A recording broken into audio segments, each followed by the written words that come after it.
New figures show that car sales for the month of July of this year were down 35% on the same period in 2010. Now, what's different? Well, as and from the end of June, the car scrappage scheme ground to a halt. Now, many manufacturers are keeping some form of scrappage scheme of their own going.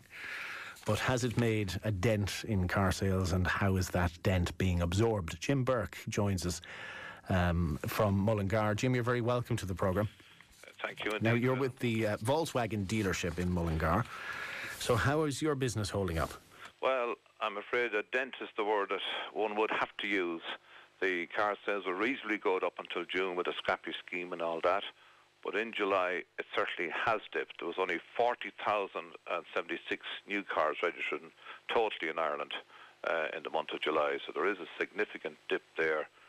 But overall for the year, there's over 81,000 new cars registered nationwide. So the year is panning out not too bad. And I suppose after the end of the scrappy scheme with all the advertising and all that up to the end of June, it was natural that we were expecting a slight dip, but it has been significant, all right.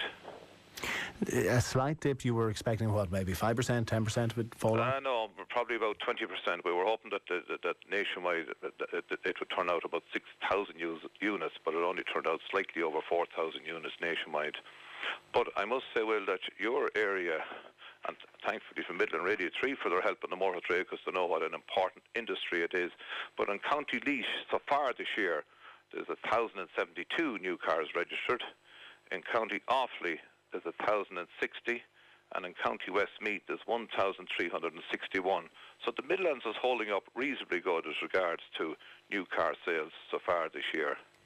What do you put that down to? I think that where there is job cuts all around the area, but I think it has bottomed out, and in rural areas people still have to have their cars to bring their children to school and to get to work, and basically as a social aspect to move around and all that.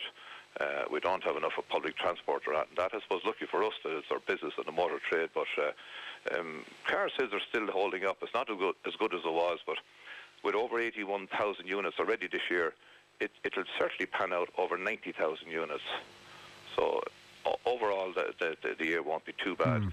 There's another significant change in as well, Will, that the Section A and Section B, that's the commonly known as the Section B is the €156 a year road tax. That has 48% of the market now, and the smaller one at €104 annual road tax has 42% of the market. So overall those two, but the lower tax of Plan A and Plan B is over 90% of the market. So the smaller cars are selling very, very well. There's a feeling in the industry, though, isn't there, that situation can't remain, because a few years ago the average family car would have cost you, say, €300 or €400 per year in road tax.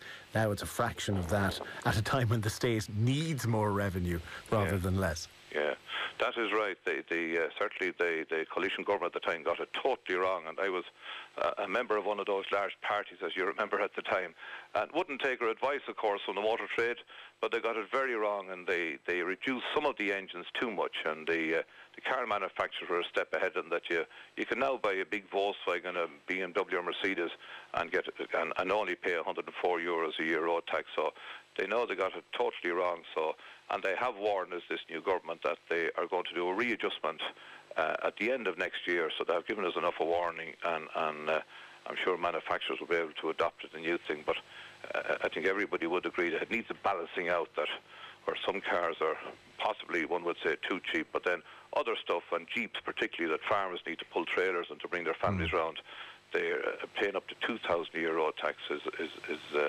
putting them off completely, and it's causing serious problems out there. Well, that I suppose we can kick to touch perhaps until the budget, maybe it will be addressed then.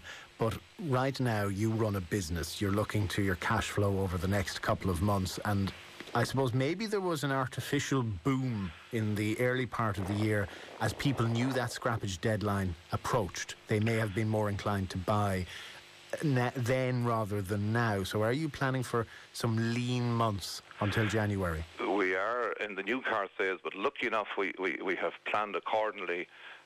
And number one, is in the used car market. And I think most garages around the Midlands are stocked up with fairly good used cars, and that area is going quite well. And of course, the big restraints in car sales this last 2 years has been the lack of finance, as we all hear about in all industries. But lucky enough, most car manufacturers have introduced their own finance companies to back up their sales and all that. And super special offers going there. For instance, Volkswagen have their own bank, and they're offering 5.9% on new cars. So there's great offers coming forward. And I know that the banks are freeing up a little bit now, and then we have the credit unions there as well. So finance is becoming more freely available than it was this last 3 years. That's a major help in investing in almost new cars. Okay, so your outlook certainly isn't pessimistic, Jim. And I think also garages in the Midlands, they have reacted to the service offers.